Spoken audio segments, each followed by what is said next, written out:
श्री स्वामी समर्थ. सर्वांचे माझ्या मराठी यूट्यूब चॅनलमध्ये म्हणजे शंकर महाराजांचा आशीर्वाद या चॅनलमध्ये मनापासून स्वागत आहे. स्वामींच्या कृपेने तुमच्या सर्व चांगल्या इच्छा पूर्ण हो. बघा, आज आपण एका विषयावर बोलणार आहोत. तो विषय असा आहे की ज्या घरात स्त्री रात्री अशा पद्धतीने झोपते त्या घरात कधीच गरिबी येत नाही. आता तुमच्या मनात विचार आला असेल की झोपण्याचा गरिबीचा आणि श्रीमंतीचा काय संबंध आहे, तर त्या विषयावरती आज आपण या व्हिडिओमध्ये बोलणार आहोत. तर हा व्हिडिओ पूर्ण माहिती घेण्यासाठी शेवटपर्यंत ऐका. जर तुम्ही स्वामींचे भक्त असाल तर माझ्या कमेंटमध्ये श्री स्वामी समर्थ असं लिहा आणि माझ्या चॅनलला अजूनही सबस्क्राईब केलेलं नसेल तर माझ्या चॅनलला सबस्क्राईब करा. चला तर मग जास्त वेळ न घालवता व्हिडिओला सुरुवात करूया. आजच्या या व्हिडिओमध्ये आपण जाणून घेणार आहोत की जेव्हा कोणी स्त्री अशा पद्धतीने झोपते तर घरामध्ये श्रीमंती येते. तुम्हीसुद्धा या बाबतीत जाणून घेण्यासाठी उत्साहितच असाल तर तुम्ही हा व्हिडिओ शेवटपर्यंत नक्की बघा. पौराणिक शास्त्राच्या अनुसार श्रीकृष्ण म्हणतात की जेव्हा कोणी स्त्री अशी झोपते तेव्हा घरामध्ये श्रीमंती येते, व्यक्ती धनवान बनते. यासोबतच काही अशा चुकांविषयी जाणून घेणार आहोत की रात्रीच्या वेळी महिलांनी चुकूनही कधी करता कामा नये, नाहीतर लक्ष्मी माता तुमच्या घरामध्ये कधीही प्रवेश करणार नाही. मैत्रिणींनो, स्त्रियांनी असे झोपी गेल्याने घरात धनाची बरकत होते. जेव्हा स्त्री रात्रीच्या वेळी या पद्धतीने आणि सकाळच्या वेळी हे एक काम करते तर विश्वास ठेवा की मी जे सांगत आहे तर ते ज्योतिषशास्त्रात सांगितलेले आहे. ते घर कधीही धनवान करोडपती बनू शकते. तर मैत्रिणींनो, झोप ही एक अशी गरज आहे जी प्रत्येकासाठीच खूपच आवश्यक आहे. जेव्हा आपण काही तास झोपतो तेव्हा आपल्या शरीराची सर्व थकावट निघून जाते आणि पूर्ण बॉडी रिलॅक्स होऊन जाते. हे आपल्या सर्वांना तर माहीतच आहे. त्यानंतर आपल्याला खूप फ्रेश वाटते आणि नव्याने दिवस सुरुवात करायला आणि जोमाने काम करण्यात खूप आनंद वाटतो, उत्साह वाटतो. बघा, झोपण्याचा प्रत्येकाचा आपला एक टाईम फिक्स असतो, परंतु काही वेळेस ही झोप एवढी गाढ येऊ लागते की व्यक्ती कधीही आणि कुठेही झोपी जाते.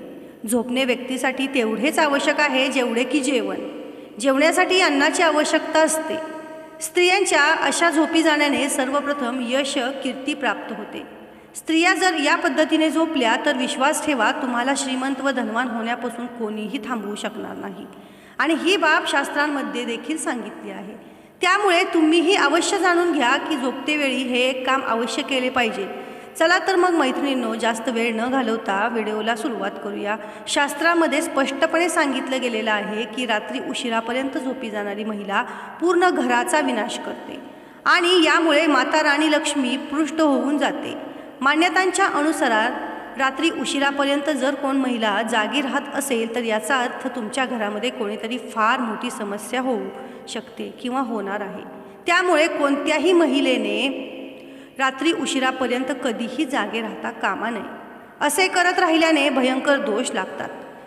तुमचे मोबाईल असतील ते बंद करून ठेवा, टी व्ही बंद करून ठेवा. त्यामुळे लवकर झोपा, सकाळी लवकर उठा.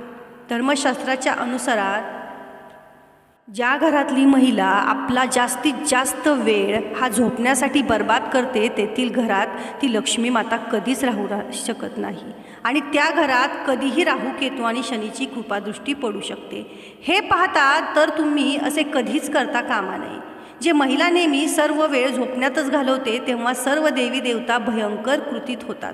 त्यामुळे मर्यादितच झोप घेतली पाहिजे, कारण की जास्त झोपून राहणे ही धनाची हानी आणि आजारांना निमंत्रण देण्याच्या बरोबरीचे आहे. जेव्हा तुम्ही रात्रीच्या वेळी झोपण्याच्या अंथरुणावर येता तेव्हा तुम्ही नकारात्मक ऊर्जांनी भरलेल्या गोष्टींविषयी अजिबात चुकूनही चर्चा करू नये अथवा अशा गोष्टींविषयी विचारही करू नये.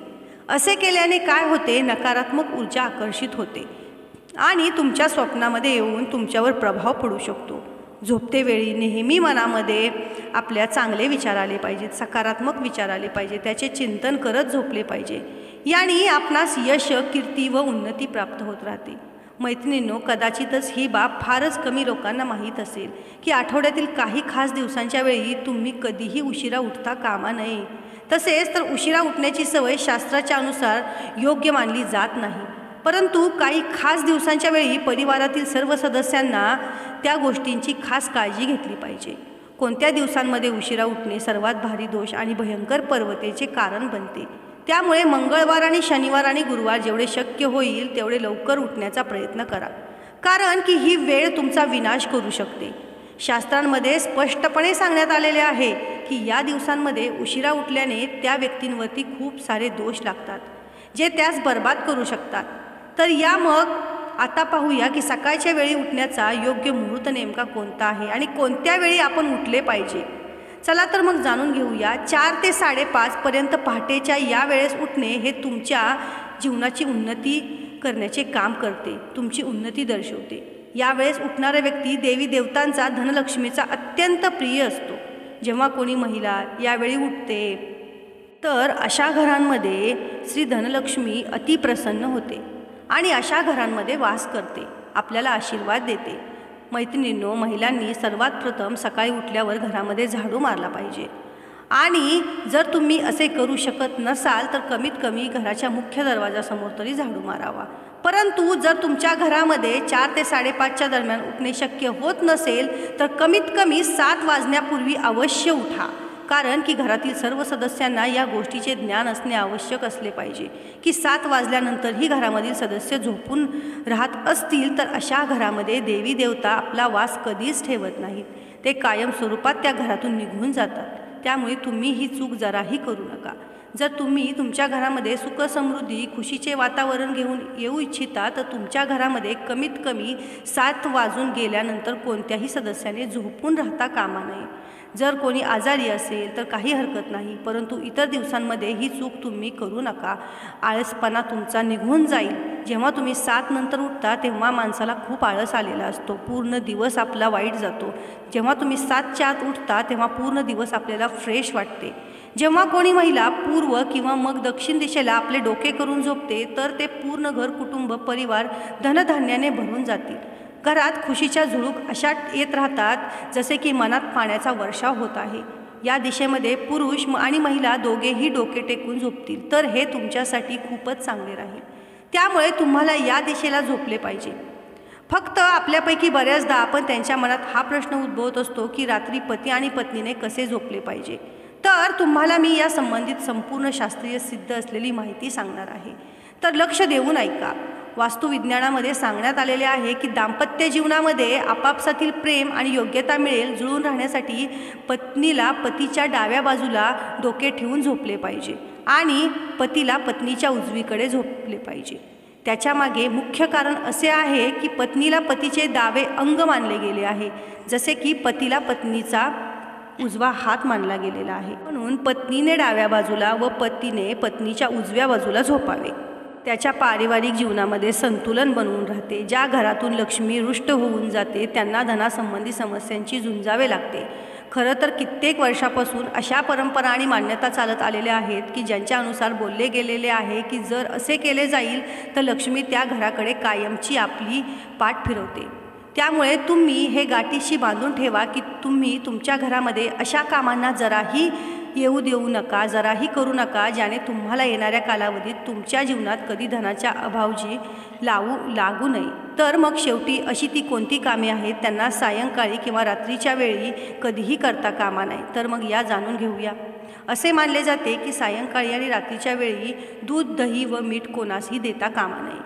तर मैत्रिणींनो, या वस्तू तुम्ही यावेळेस खरेदी करून घरात आणू शकता, परंतु चुकूनही कोणासही आपल्या घरातून देऊ नका. जर तुम्ही ही चूक केली तर याने तुम्हाला लक्ष्मीचा क्रोध लागू शकतो. त्यामुळे संध्याकाळच्या वेळेस म्हणजे तिन्ही संध्येच्या वेळेस कुणालाही या वस्तू तुम्ही देऊ नका. पुढची गोष्ट की जसे तुम्ही सकाळी उठल्यानंतर घराची साफसफाई करता, पूजापाठ करता, अगदी तसेच सूर्य मावळत्यापूर्वी सायंकाळच्या वेळी आपल्या घराची साफसफाई करा. कारण की घाण केर कचरा हा धनलक्ष्मी नाराज आहे, पसंती नसतो. लक्ष्मी घरात येण्याची वेळ झालेली असते. त्यामुळे सायंकाळी 6च्या आत तुम्ही केर कचरा काढा. असे बोलले जाते की आळस हा माणसाचा सर्वात मोठा शत्रू असतो आणि उष्टा भांडण्याच्या बाबतीत तुमचा हा शत्रू श्री लक्ष्मीला हे नाराज करू शकतो. काही घरांमध्ये लोक हा आळस करतात आणि रात्रीच्या वेळी उष्टी, खरकटी भांडी अशीच ठेवून देतात. दुसऱ्या दिवशी सकाळी भांडी धुतली जातात, तर हे शास्त्राच्या अनुसार जराही योग्य मानले जात नाही. रात्रीची उष्टी भांडी ही किचनमध्ये ठेवल्याने लक्ष्मी माता नाराज होते आणि या स्त्री अन्नपूर्णा मातेचा अपमान केल्याचे मानले जाते.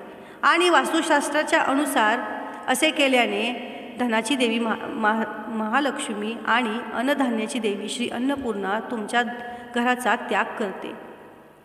तुम्हाला सांगू इच्छिते की तुम्हाला जर हेही माहीत असेल की श्री लक्ष्मीला अन्नदाता बोलले जाते. तिच्या कृपेने आपणा सर्वांना धनसंपत्ती आणि अन्नधान्याची प्राप्ती होत असते. त्यामुळे हे लक्षात असू द्या की तुम्ही चुकूनही कधी अन्नाचा अपमान करू नका. लक्षात ठेवा की जेव्हा तुम्ही जेवाल ते पूर्ण संपवावे, कारण की लक्ष्मी ताटात अर्धवट टाकल्याने अन्नाच्या कारणामुळे पृष्ठ होऊ शकते. त्यामुळे आपल्या घरामध्ये हे घटण्यास देऊ नका आणि जर कोणी असे करत असेल त्यास त्वरित रोकावे. आणि लहान मुलांना, खास करून आपल्याला लहान मुलांना ही सवय आत्तापासूनच लावायची आहे. ज्या घरामध्ये महिलांना कायम अपमानित केले जाते त्या घरात ही लक्ष्मी कधीही वास करत नाही, हेही लक्षात ठेवा. त्यामुळे चुकूनही तुम्ही ही चूक घरात करू नका. बऱ्याच वेळा आपण लोक पूजा करतेवेळी काही चुका करतो ज्याच्या कारणामुळे आपणास नुकसान होऊ शकते. पूजा करतेवेळी काळजी घेतली पाहिजे की कोणत्या सामग्रीला. काही लोक या गोष्टीचे ध्यान ठेवतात, चुकून पूजेचे काही सामान जमिनीवर तसेच ठेवून देतात आणि नंतर त्याच देवतेला समर्पित करतात. परंतु असे कधीही करू नका. पूजा सामग्रीला कायम पूजेच्या थाळीमध्ये अथवा कोणत्या तरी कापडावरच ठेवा. असे केल्याने पूजेच्या त्या सामग्रीची शुद्धता व सात्विकता टिकून राहते व देवांचा आपल्याला भरभरून आशीर्वाद मिळतो. नेहमी हे लक्षात ठेवा की स्वच्छ आणि साफसुथरं ठिकाणीच धनाची देवी महालक्ष्मीचा निवास असतो. ज्या लोकांच्या घरामध्ये अस्वच्छता, बघा काही बायकांना किचन कट्टा घाण ठेवायची सवय असते. अस्ताव्यस्त भांडी पडलेली असतात, खरकटी उष्टी भांडी तिथेच पडलेली असतात, साफ केलेला नसतो किचन कट्टा. तर हे असं करू नका. माता लक्ष्मीला हा केर कचरा ही घाण अजिबात आवडत नाही. त्या ठिकाणी माता लक्ष्मी क्रोधित होते. तर तुम्ही रोजच्या रोज तुमचा किचन कट्टा साफ करत जावा, घर स्वच्छ ठेवत जावा. तुमचं बेडरूममध्ये पण नेहमी प्रकाश येईल, स्वच्छ वातावरण राहील याची काळजी घ्या. आपणास आपल्या घराच्या साफसफाईसोबतच आजूबाजूचा परिसरही साफ ठेवला पाहिजे. आपल्याला घरासोबतच मनानेही स्वच्छ राहिले पाहिजे. कारण की असं म्हणतात ज्या स्त्रीचे मन साफ असते त्या स्त्रीचं घर पण साफ असते. तर ही म्हण आहे, पण ही खरंच सत्य आहे. घरासोबतच मनाने स्वच्छ राहणे आवश्यक आहे. त्यामुळे दुसऱ्यांच्या प्रती कोणत्याही प्रकारचा राग, द्वेष, दुश्मनी आपल्या मनामध्ये ठेवून त्याच्याबद्दल घरात सतत विचार करत बसू नका. बाहेरून येतात, घर हातपाय न धुता तसेच येतात आणि सरळ काहीही खाऊ लागतात किंवा मग सोप्यावर, बेडवर आदी ठिकाणी बसून जातात. परंतु असे करण्यास धार्मिक आणि वास्तू या दोघांच्या दृष्टिकोनातून हे सवय खूपच अशुभदायी मानली जाते. त्यामुळे घरात प्रवेश करण्यापूर्वी प्रथम तुमचे हातपाय स्वच्छ ठेवा आणि मग तुम्ही घरामध्ये या. काही लोकांना सवय असते, ऑफिसवरून आलेले असतात, बेडवर बसतात आणि मग जेवायलाही तिथंच बसतात, का तर खूप कंटाळा आलेला असतो. तर तुम्ही हे करणे कटाक्षाने टाळा. कारण की जर तुम्ही बेडवर बसला तर माता लक्ष्मीचा तो अपमान असतो. आणि आपले आई वडील पण म्हणतात बेडवर बसून जेवू नको, आजारी पडशील. पण त्यामागे काहीतरी शास्त्रीय कारण असतं. त्याच्यामुळे बेडवर जास्त नकारात्मक ऊर्जा तयार झालेली असते. आपण रात्री त्याच्यावर झोपलेलो असतो. त्याच्यामुळे त्या बेडवरती तुम्ही बसून कधीही जेवू नका. बघा, काही घरांमध्ये कचऱ्याचा डबा ठेवणे ही फारच उत्तम सवय असते. याने आपले घर साफ सुंदर राहते आणि सकाळी कचरेवालेला कचरा देताना कोणतीही अडचण नाही. परंतु चुकूनही डस्टबिन कधी घराच्या समोर अथवा दरवाजाच्या जवळ ठेवू नका. बऱ्याच वेळा काही लोक आपल्या सवलतीसाठी असे करतात, ज्याने की कचऱ्यावाल्याला सकाळी तुम्हाला त्रास न देता कचऱ्यास घेऊन जाण्यास बरे पडेल. परंतु असे केल्याने कचरावाल्यास नव्हे तर श्री लक्ष्मी तुमच्या दरवाजातून परत माघारी परतून जाते. तसेच शेजाऱ्यांच्या सोबत आपले संबंधही बिघडू लागतात. त्यामुळे ही चूक तुम्ही कधीही करू नये. तुम्हाला ही माहिती कशी वाटली हे मला कमेंटमध्ये नक्की सांगा. तर तुम्हाला ही माहिती आवडली असेल तर कमेंटमध्ये श्री माता लक्ष्मी लिहायला विसरू नका. आणि तुमच्या मैत्रिणींना ही माहिती जास्तीत जास्त शेअर करा. आणि तुम्ही माझ्या चॅनलवर अजूनही नवीन असाल, चॅनलला सबस्क्राईब केलेलं नसेल तर माझ्या चॅनलला सबस्क्राईब करा. धन्यवाद. श्री स्वामी.